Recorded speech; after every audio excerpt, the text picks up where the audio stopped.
আরজি করে প্রাক্তন অধ্যক্ষ সন্দীপ ঘোষের পলিগ্রাফ টেস্টের অনুমতি দিল আদালত। সন্দীপের পাশাপাশি সেদিন রাতে নির্যাতিতা ডাক্তারি ছাত্রীর সঙ্গে যে 4 চিকিৎসক ছিলেন তাদের পলিগ্রাফ টেস্টের অনুমতি দিল শিয়ালদা আদালত।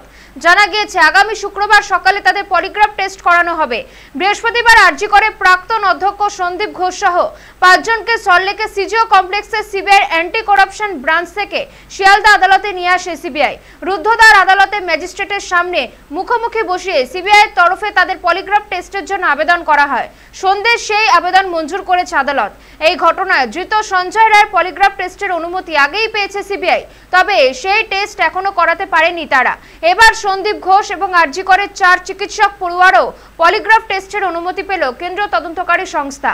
আরজি করে ছাত্রী খুনের ঘটনায় অধ্যক্ষের বিরুদ্ধে প্রকৃত ঘটনা আড়ালের অভিযোগ আগেই এনেছিলেন ডাক্তারি পড়ুয়ারা এবং নির্যাতিতার পরিবার।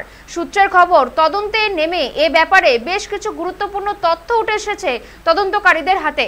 সন্দীপ জেরায় সত্যি কথা বলেছেন কিনা এ ব্যাপারে নিশ্চিত হতে আদালতের অনুমতি সাপেক্ষে এবার ধৃত সঞ্জয় রায়ের সঙ্গে সন্দীপ ঘোষ এবং সেই রাতে নির্যাতিতা ডাক্তারি ছাত্রীর সঙ্গে যে 4 চিকিৎসক ছিলেন তাদেরও পলিগ্রাফ টেস্ট করবে সিবিআই।